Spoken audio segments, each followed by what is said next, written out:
Okay, so good morning to you wherever you are. I trust that you're doing extremely well. As I promised yesterday, today I'm working on cues or triggers in addiction. Now, this is very, very important, and psychology is so fascinating, honestly.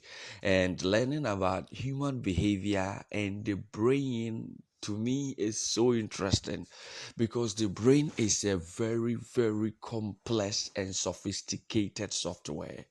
In fact, the way God designed this organ of our body is so fascinating. The brain is so fascinating, and when you study about it, it looks like no, everybody should be made to do psychology small because you will love it.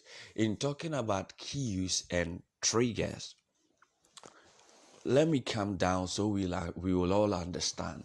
Now, everything you do, every action you do, your brain stores the action plus the feeling you got from the action and also the circumstances around the actions and the feelings. So, for example, if you were in a car and the car had an accident at a particular place, now your brain will store that on this day you had an accident in a car, you were very scared, you were crying, and it was at this place. So, anytime you are driving or you are in a car and you pass by that place, now you remember what happened, and sometimes the feelings that happened at that time becomes real again. So, anytime you pass by, you still remember. Although the thing happened some time ago, the feeling becomes fresh in your mind when you pass by that place.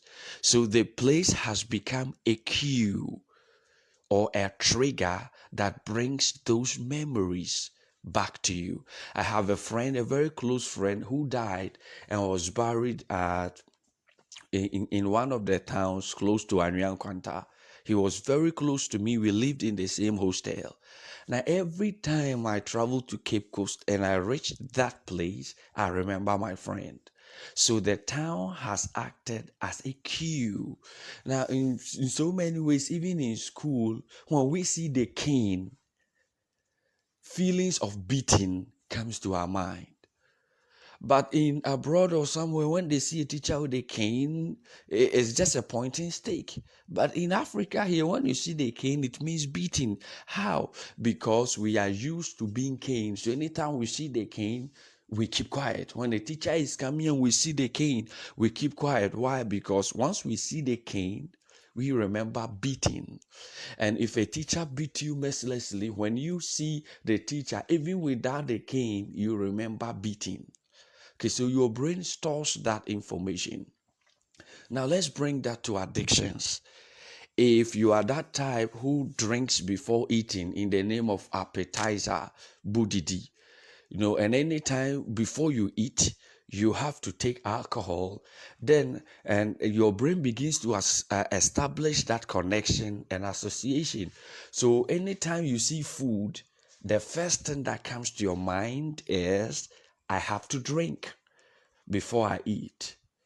Now, if you are used to smoking after work in your car, then immediately you close from work, the thought comes is it's time to smoke.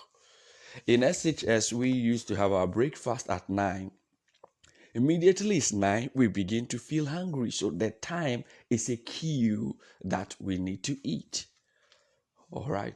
And so if you did so many things, like if you used to smoke at a certain joint, or if you need to watch porn late in the night, then when the time reaches, your body is alerted that it's time to do the things you've been doing, because your brain establishes that connection between the times that you perform certain things and they begin to act as cues. So let's say if a married man watches porn after the wife sleeps, then immediately your wife says, Annie, I feel sleepy, I want to go and sleep. Immediately she says that to you, it becomes a cue to you. It's time to watch your porn. So that her going to sleep triggers, okay, that craving to watch porn. And so everybody who is addicted to one thing or the other genuinely knows the things that easily triggers the feeling to go and do it. So these are called cues or triggers.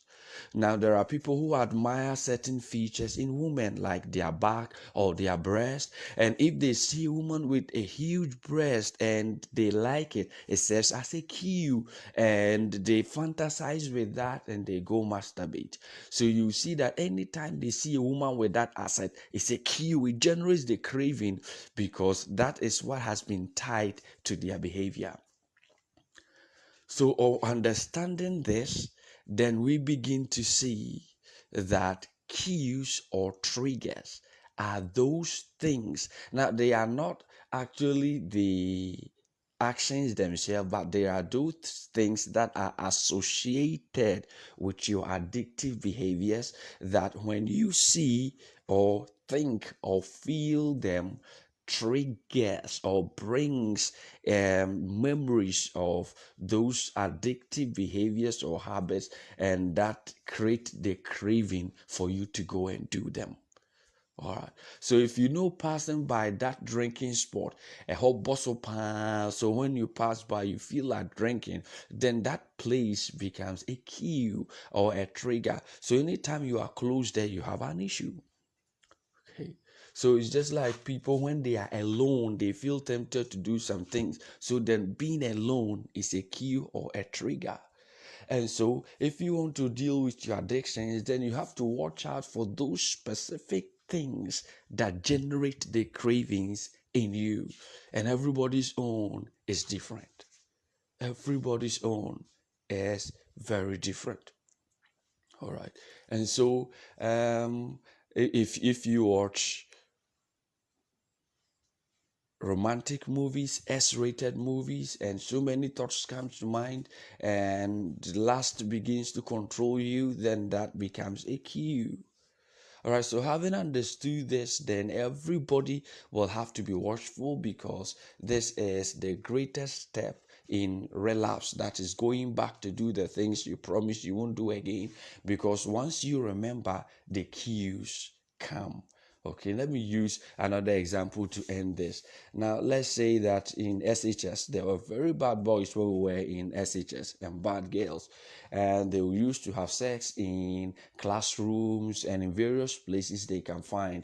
Now, if you have been having sex or enjoying yourself with somebody in a corner somewhere, you realize that when everybody is asleep late in the night and you get to that corner, you remember what you have been doing, and it says as a trigger or a cue, and you start calling the friend, can you meet me at this time? What happened? By being at that place, reconnects you to the feeling and the actions you have been doing there, and it generates the desire to do it there again. And that is what we call a trigger or a cue. So intelligently look for those things that trigger the cravings in you and try to avoid them at all costs. Now, if you can't avoid them, then what we can do is to use what we call exposure. What does exposure mean? What exposure really means is that now, when you have those cravings, don't pair it with those actions. Okay, so let's say if you used to smoke after work and in your car, then anytime you close from work and you see your car, the desire to smoke comes into your mind. So now if you want to solve that, then that means is what that means is that when you close after work and you see your car, don't smoke. So if you stop pairing those triggers to the things you have been doing, they begin to lose power. See, for example, if a teacher likes caning, and anytime you see him with a cane, now you're martial because of a bomo, and the teacher stops doing that, And although he comes with the cane, but he doesn't beat again, and he does that continuously, then now when you see him in school, you are not scared because you know now he doesn't use the cane anymore. So it's a simple psychological tool, yet very powerful. All right, so if when you are alone at 10 p.m., then you feel like watching porn and let's say masturbating, then okay, at 10 p.m., when the thoughts come, don't watch porn, don't masturbate. Now, if you master those cravings with time, then those triggers will not work because you have been denying those triggers anytime they remind you that you have to do something. So, if you are the type who also takes alcohol before food every time and is creating addictions, then okay, when your fufu is ready and immediately you see fufu, the trigger comes, it's time to take your alcohol and eat, and you eat all the same without taking the alcohol, then with time those cues loses their ability to trigger the cravings in you. All right. So it's not a matter of just praying and stopping. It's a matter of knowing the skills and the tools that are also needed. All right. So Paul said, I beat my body. So it's something he has learned to do. And that is what I'm sharing you. Some tools in psychology you can also add to the word of God to break free. I hope my exposure on keys has also been helpful this morning. Let me know. Send me feedback. And if you have questions, then I will gladly answer. Yes. So this is Breaking Free today. And my name is Emmanuel OPOKU AGYEMANUEL. Thank you so much. I'll come your way again. Bye bye.